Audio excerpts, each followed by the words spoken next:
Herkese merhabalar, kanalıma hoş geldiniz. Bugün sizlere hem katmer hem lavaş tarifi vereceğim. Aynı hamurdan hazırlayacağım. Sizleri çok bekletmeden hemen tarife geçiyorum. Tarifim için ilk olarak yoğurma kabına 13 bardak kadar un aldım. Üzerine 1,5 yemek kaşığı kadar tuz ekleyip güzelce karıştırdım. Ortasını havuz şeklinde açıyorum. 1 litre suyu yavaş yavaş ekleyerek hamurumu yoğurmaya başlıyorum. Suyu azar azar kontrollü bir şekilde eklemeye özen gösterin. Ben bu tarif için toplamda 1 litre su kullandım.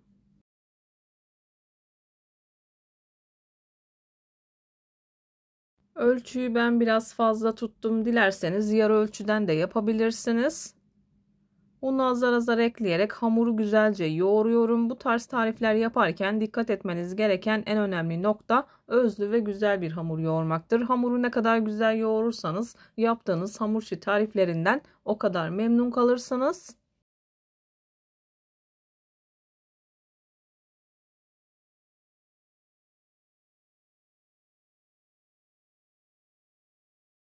Ben hamurumu yoğurmaya devam ederken buraya kadar gelmiş olan siz değerli takipçilerimden her zaman olduğu gibi ricam yoruma kalp olur, emoji olur veya tarifim hakkında farklı bir fikriniz varsa bunu da benimle paylaşabilirsiniz. Ayrıca videolarımı sevdiğiniz kişilerle de paylaşarak bana bu şekilde destek olabilirsiniz.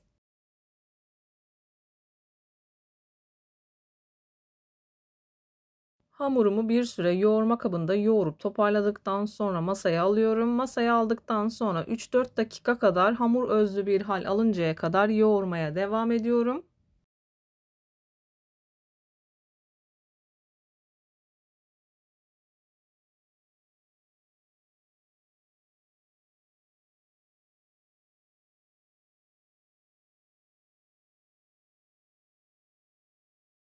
Hamurumu yoğurma kabında yeterince yoğurup toparladım. Tezgahıma biraz un serpiyorum. Hamuru tezgaha alıyorum. Hamuru yırta yırta yoğurmaya başlıyorum.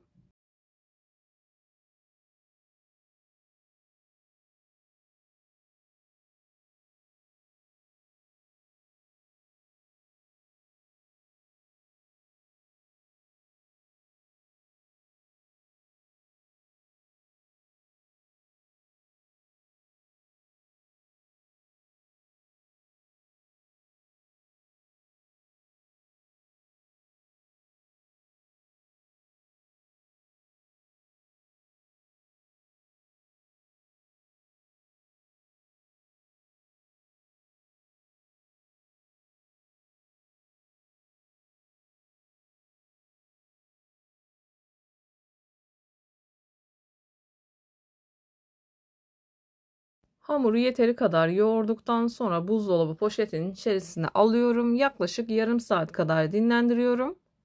Buzdolabı poşetinin içerisine almak istemiyorsanız tekrardan yoğurma kabına alıp üzerini kapatabilirsiniz. Poşet kullanmamın nedeni hamur kendini çok güzel bir şekilde salıyor. Dokusu çok güzel oluyor. Buna istinaden katmeri ve lavaşı da çok güzel oluyor. Hamur toparlayıp poşetin içerisine alıyorum. Yarım saat kadar dinlendiriyorum.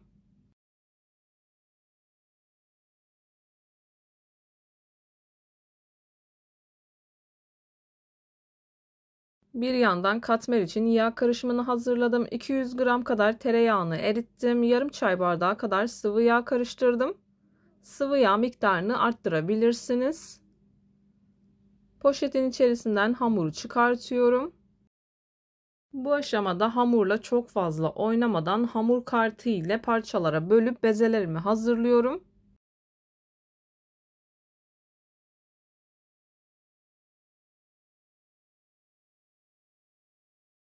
Ben bu hamurdan toplamda 12 adet lavaş, 10 tane de katmer hazırladım. İlk olarak lavaşın bezelerini hazırlıyorum. Kullandığım tava 36 santimlik bir tavadır. Bezeleri ona göre tutuyorum. Katmer bezelerini biraz daha büyük hazırlayacağım.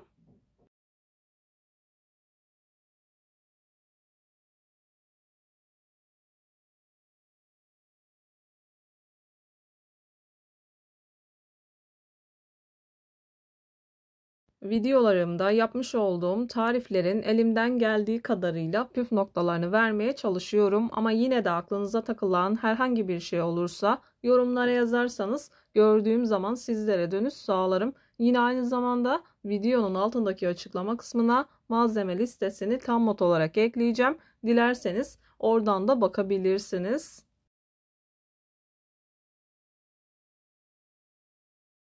İlk olarak lavaş bezelerini hazırladım. Şimdi katmer bezelerini hazırlıyorum.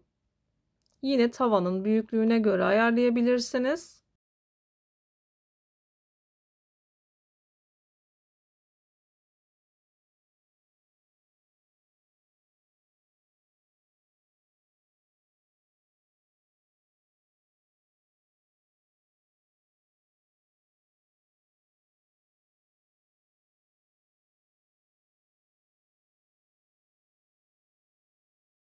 Bezelerimi hazırladım. Üzerini streçle kapatıyorum.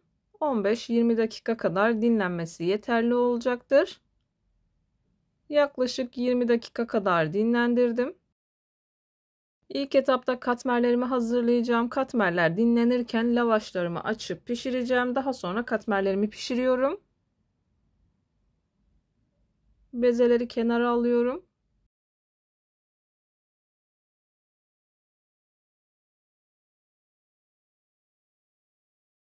Hamurumun kıvamını görüyorsunuz. Gerçekten muhteşem bir hamur oldu. Undan destek alarak yavaş yavaş açıyorum. Merdane yardımıyla açıyorum. Aman aman büyütmenize gerek yok. Lavaş boyutunu da açabilirsiniz. Katladığımız için tekrar açılacağı için ekstra inceleyecektir. İlerleyen dakikalarda inceliğini yakından göreceksiniz. Baklava yufkasından daha ince oluyor. Yeteri kadar açtıktan sonra hazırladığım yağ karışımından sürüyorum. Videoda görüldüğü gibi katlıyorum.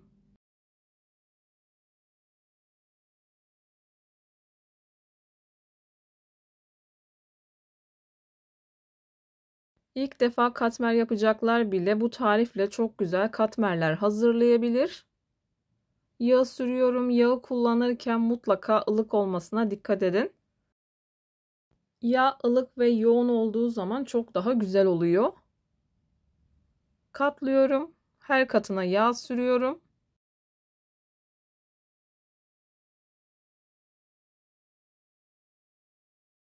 Bu aşamada 3'e veya 4'e katlayabilirsiniz. Kenara alıyorum. Üzerini bir buzdolabı poşetiyle kapatıyorum. Hepsini aynı şekilde hazırlıyorum.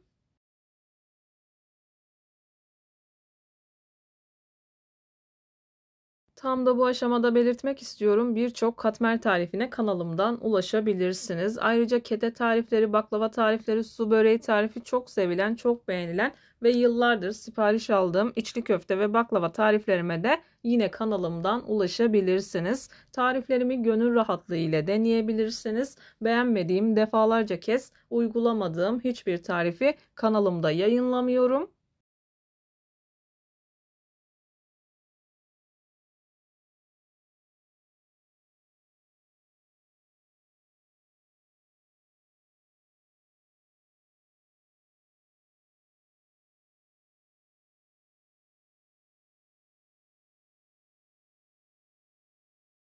Katmerlerimi hazırladım. Bu şekilde ayarladım. Üzerini kapatıyorum. Bir yandan dinlenirken bir yandan lavaşlarımı hazırlıyorum.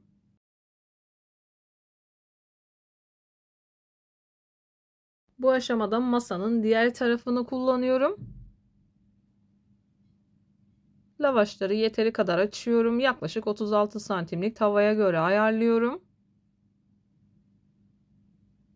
Birçok lavaş tarifine de yine kanalımdan ulaşabilirsiniz.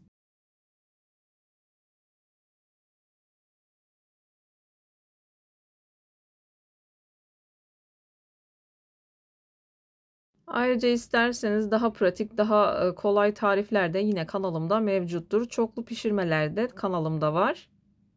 Ayrıca isterseniz yufka tarifleri de kanalımda mevcut. Açarken ilk etapta unu bol kullanıyorum. Büyüdükten sonra çok fazla un kullanmamaya dikkat ediyorum. Mutlaka üzerindeki unu sirkeleyin.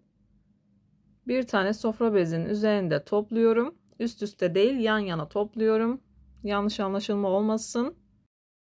Bütün bezelerimi açtım. Tavayı iyice ısıttım. Yüksek ateşte lavaşlarımı pişiriyorum. Lavaş pişirirken dikkat etmeniz gereken en önemli nokta, yüksek ateşte pişirmeniz gerekiyor. Daha sonra kalınca bir sofra bezinin arasında üst üste toplamanız gerekiyor. Bu şekilde yumuşacık lavaşlar elde edebilirsiniz. Ben pişirirken fırça yardımı ile çok az sıvı yağ sürüyorum. Dilerseniz kullanmayabilirsiniz. Yani 12 tane lavaş için toplamda 2 yemek kaşığı kadar sıvı yağ kullandım. Çok az kullanıyorum. Pişirdikten sonra hemen sofra bezinin arasına alıyorum. Üzerini kapatıyorum. Diğerlerini de sırasıyla pişiriyorum.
Lavaşlarım çok güzel oldu. Hemen hızlı bir şekilde katmerlerimi de pişiriyorum.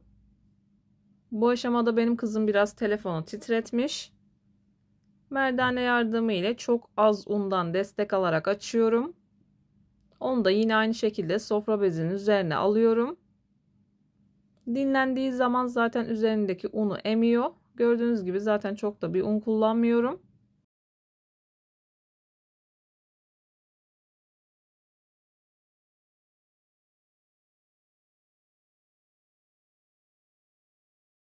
Katmerlerimi de açtım.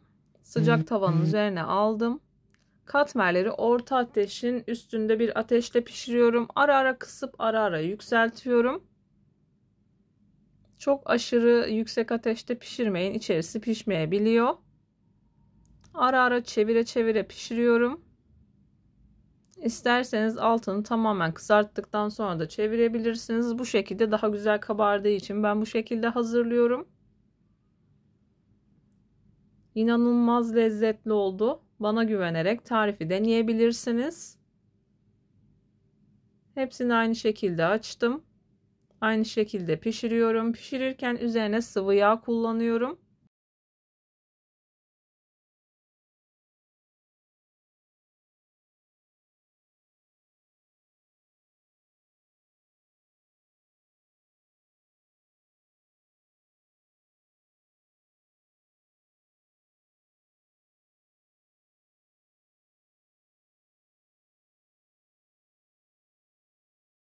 En kolay, en garanti katmer tarifi bu şekilde hazırlanıyor. Eğer kat kat tel tel katmerler yapamıyorsanız mutlaka bu tarifi uygulayın.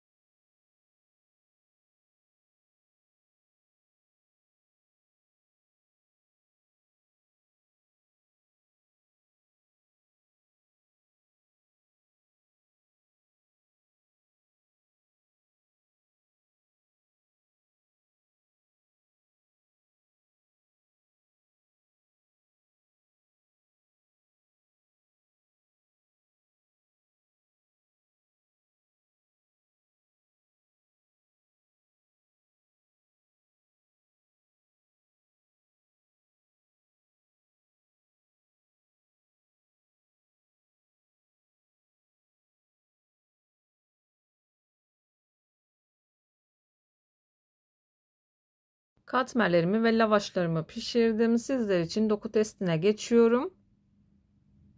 Katmerlerin dışı çıtır çıtır oldu. Aynı zamanda pul pul dökülüyor. İç dokusunu da yakından göstermeye çalışayım. Ne kadar incecik katları olduğunu yakından görebiliyorsunuz. Bir videonun bir tarifin daha sonuna geldim. Umarım tarifimi beğenmişsinizdir. Tarifimi beğendiyseniz beğenmeyi, kanalıma hala abone değilseniz kanalıma abone olmayı, bildirim zilini açmayı lütfen unutmayın. Kendinize ve sevdiklerinize çok iyi bakın. Başka bir tarifte, başka bir lezzette görüşmek üzere. Hoşça kalın. Allah'a emanet olun.